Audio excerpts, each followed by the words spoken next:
Halo teman-teman semuanya, saya mau bahas tentang masalah gangguan kecemasan. Di sini saya mau bahas simptom, ya simptom atau gejala yang muncul di tubuh. Dalam hal ini gejala yang muncul di telinga. Kalau kemarin mata, sekarang kita masuk ke telinga. Simptom-simptom itu sangat banyak. Saya list saja. Saya udah list, saya nggak hafal teman-teman. Saya list saja, saya bacakan saja ya. Saya udah buat di sini apa aja. Jadi yang pertama adalah kita merasa mendengar suara lebih keras, ya. Jadi mendengar suara sesuatu kayak lebih keras dibandingkan sebelumnya. Biasanya sih nggak segitu keras, tapi kalau ini seperti keras gitu. Atau kebalikannya, lebih pelan atau lebih lembut lah. Itu bisa terjadi pada orang yang mengalami gangguan kecemasan. Kemudian yang kedua itu adalah bisa juga mendengarkan seperti suara gemuruh, gemuruh gitu. Suara gemuruh yang rendah gitu ya, itu bisa. Dan juga bisa juga seperti mendengar suara dari dalam air. Jadi suaranya kayak teredam gitu. Bayangkan atau rasakan misalnya ketika kita di dalam air, kemudian ada orang di luar air, kita berenang ya, kita masuk dalam air, kemudian kita mendengar ada orang ngomong, ya kayak gitu lah kurang lebih. Jadi suara itu kayak teredam gitu, kayak ya beda rasanya gitu loh, nggak bisa jernih, nggak bisa seperti biasanya. Itu adalah keluhan-keluhan yang sering muncul pada orang-orang yang memiliki gangguan kecemasan di telinga. Kemudian juga bisa juga mendengar suara yang tidak sejenis biasanya, mendengar suara yang tidak sejenis biasanya. Bahkan suara yang dikenal pun itu sudah tampak berbeda atau berubah, itu bisa juga. Kemudian seperti mendengar suara dari dalam kepala. Mendengar suara dari dalam kepala, jadi bukan mendengar dengan telinga, tapi kan mendengar suara dari dalam kepala gitu. Itu istilah-istilah yang orang-orang berikan ya. Yang ini juga sering yaitu telinga terus berdenging, nging gitu kan, tanpa alasan yang jelas. Jadi mungkin kalau kamu ke dokter, mungkin kamu dibilang tinnitus kayak gitu. Atau kemudian dokter bilang walaupun kamu udah ada denging ya nggak ada sesuatu yang salah dengan telinga kamu, ya itu normal sebenarnya karena gangguan kecemasan, tidak ada masalah.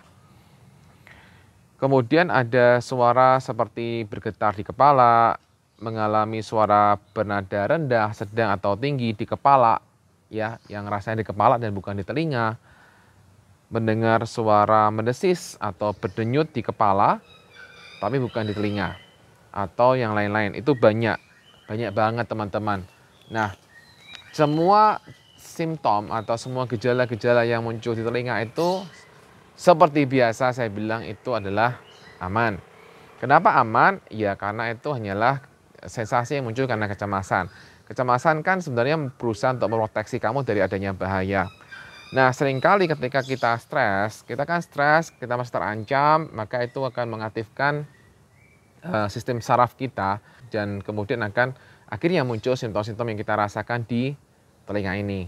Nah, intinya sih seperti yang saya buat di video kemarin bahwa ketika kamu sudah cek medis, sudah cek dokter THT, kemudian cek dokter lainnya, dan kamu sudah dinyatakan bahwa itu nggak ada masalah, ya udah kamu percaya saja bahwa itu aman.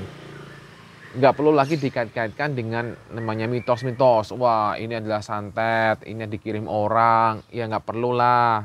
Kalau kamu mikir seperti itu malah kamu semakin takut. Nah, teman-teman semuanya, banyak orang yang kemudian ketika mengalami rasa nggak nyaman, itu kemudian mereka komplain. Kemudian ketika mereka kemudian akan mikir, wah ini sakit apa? Ini masalahnya kenapa? Ini kenapa masih muncul? Jadi fokusnya adalah ke rasa yang muncul di tubuh. Padahal udah saya sering bilang, apa? Kalau kamu fokusnya di sensasi, maka sensasinya akan semakin besar. Kalau kamu makin merasakan, semakin memikirkan sensasi yang muncul di telinga ataupun dimanapun bagian tubuh kamu, maka itu akan semakin membesar. Itu akan membuat kamu jadi terpusat perhatianmu, dan ketika itu menjadi pusat perhatian itu akan semakin terasa, semakin kuat. Jadi izinkan untuk tidak terlalu memfokuskan pada apa yang muncul di telingamu. Walaupun memang ini saya tahu ini perlu proses, karena pasti juga nggak enak dan nggak nyaman juga ketika kita merasakan ada suara-suara yang muncul di telinga. Pastinya nggak enak, sangat mengganggu lah, mengganggu kita dalam kehidupan kita sehari-hari. Dan memang itu makanya saya bilang adalah belajar untuk ya udah percaya sama dokter. Ya udah, caranya gitu aja, percaya sama dokter. Video saya ini hanya untuk dimaksudkan supaya kamu tuh tidak terlalu khawatir lagi dengan apa yang terjadi, dan percayalah bahwa itu bisa hilang. Jadi ketika kamu cemas, kamu sudah bisa turun ya, kecemasan kamu sudah semakin bisa turun, kamu bisa lebih tenang lagi, maka semua rasa atau sensasi di pusing itu juga akan jauh lebih berkurang dan bahkan hilang. Serius ya. Jadi itu tuh hanya efek saja, teman-teman. Itu hanyalah efeknya, akibatnya saja. Sebabnya adalah karena apa? Karena kecemasan kamu. Karena tubuh kamu lagi stres, kemudian jadinya kemudian melebar kemana-mana. Itu aja yang perlu kamu ingat ya. Dan yang kedua yang mau saya sampaikan adalah mari belajar untuk tidak terus memberikan pesan bahaya. Ya, selama ini kan kamu walaupun udah cek dokter, kamu masih memberikan pesan bahaya ke tubuh kamu. Kamu masih memberikan pesan bahaya ke otak kamu. Wah, ini kalau nggak hilang-hilang, jangan-jangan ini ada sakit serius. Wah, ini kalau nggak hilang-hilang, jangan-jangan dokter menemukan sesuatu yang sebenarnya ada masalah, tapi dokter nggak nemu, misalnya. Jadi kamu sering berikan pesan-pesan yang tidak aman pada diri kamu sendiri. Nah, ini yang perlu untuk kamu mulai lakukan perbaikan. Latihlah otak kamu untuk mulai belajar untuk tidak selalu memberikan pesan tidak aman pada diri kamu. Baik lagi yang bersama kan dengan yang di awal, yaitu ya jangan berikan fokus. Kalau di awal, pertamalah ngerasani itu kenapa, ini kenapa sih begini dan sebagainya. Yang kedua tadi itu lebih ke arah yuk mari berikan rasa aman, mari berikan pesan aman pada diri kamu. Kasihlah diri kamu sendiri, teman-teman. Karena ketika kamu sudah cek ke dokter, ya udah saatnya untuk kamu move on. Mulai belajar untuk kamu mulai memperhatikan self talk atau kata-kata yang sering keluar dari kalimat po. Mulai perhatikan self talk atau kata-kata yang sering muncul yang kamu ucapkan itu juga pengaruh loh. Ya, jadi teman-teman, self talk itu sangat pengaruh, dan saya pernah bahas tentang self talk atau bagaimana cara kita berbicara dengan diri kita sendiri, itu saya bahas di video ini. Kamu bisa tonton tentang itu. Nah, di sini saya mau bahas lagi sebentar bahwa ketika kita sudah mulai self talk-nya, self talk itu kata-kata yang kita ucapkan itu seringkali negatif, maka sebenarnya itu kan juga membuat kita jadi merasa tidak aman. Perhatikanlah teman-teman, ketika kamu sering berikan rasa tidak aman pada semua sensasi yang muncul di tubuh, maka sensasi itu akan semakin membesar. Ya atau ya? Ya kan? Sensasinya akan semakin besar. Ya karena kamu memberikan pesan tidak aman ke tubuh, dan kemudian otak merespon, dan kemudian akhirnya semua rasa yang tidak nyaman di telinga itu semakin kuat kamu rasakan. Dan ketika semua sensasi yang di telinga itu semakin kuat kamu rasakan, kamu semakin mikir-mikir lagi, memberikan pesan tidak aman, berikan pesan bahaya pada tubuh, akhirnya kemudian untuk merespon, kemudian tambah lagi sensasinya semakin kuat. Itu bolak-balik muter aja di situ akhirnya. Oke, jadi ya yang perlu kamu lakukan adalah belajar berdamai, belajar masa bodoh dengan rasa yang muncul. Namanya juga belajar, berarti ada apa? Ada up and down, ya. Ya, itu aja, kamu coba mulai gali diri kamu sendiri, mulai untuk mempertanyakan pikiran-pikiran hadir, karena tidak semua pikiran harus kamu percaya. Ingat ya, tidak semua pikiran harus kamu percaya. Kalau kamu semua pikiran kamu percaya, kamu capek. Serius, kamu capek. Karena setiap ada pikiran kamu percaya. Jadinya overthinking lah, jadi kemudian kemana-mana lah. Itu kalau kamu terus mempercayai pikiran-pikiran kamu, ya. Maka kan sering saya bilang teman-teman bahwa pikiran itu datang dan pergi. Jadi kalau pikiran datang dan pergi, ya udah, pikiran datang dan pergi. Kamu nggak perlu lagi terlalu mengikuti pikiran-pikiran itu.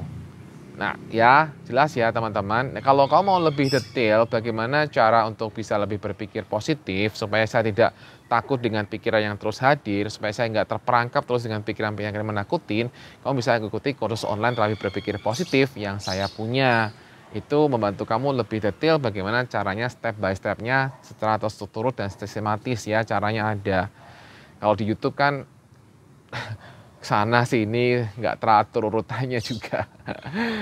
Oke, kamu bisa order di sini. Nah, teman-teman kamu bisa silahkan kalau misalnya kamu ke dokter ya, kemudian kamu minum obat dokter ya silahkan, nggak ada masalah.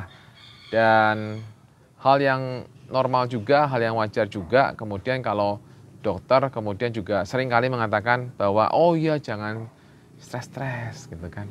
Ya wajar ya. Dan kamu jangan terlalu banyak mikir, karena mikir malah semakin membuat kamu jadi terbeban ya. Dan juga saya mau ulang teman-teman, tidak semua pikiran harus kamu percaya. Karena ya anggap aja itu yang tidak penting, yang tidak bermanfaat untuk kamu tuh anggaplah sebagai pikiran yang tidak perlu diperdebatkan. Tidak perlu untuk gontok-gontokan dengan pikiran capek. Capek nggak? Capek, bener-bener capek itu gontok-gontokan dengan pikiran. Enggak lah, enggak gini, enggak lah, ya pasti bisa begini. Capek teman-teman.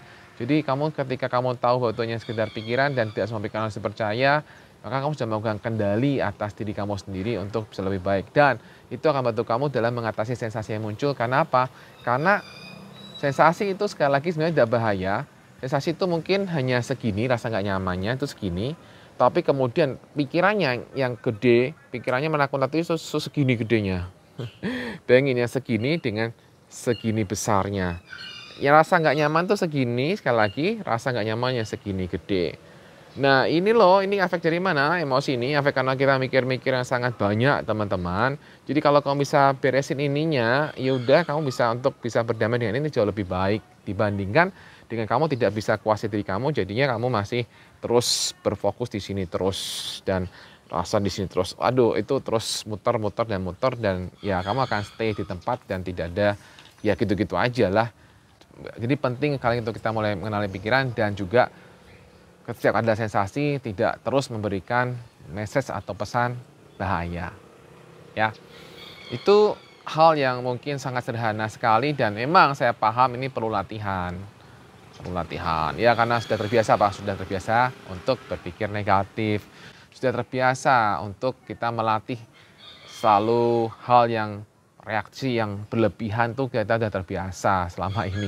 Jadi ya wajar kalau kamu akhirnya perlu proses ya. Tetap semangat karena semua proses itu pasti ada manfaatnya teman-teman. Jadi kamu tetap aja fokus pada prosesnya jadi tetap percaya bahwa kamu pasti sembuh dan itu akan membuat kamu jauh lebih baik lagi.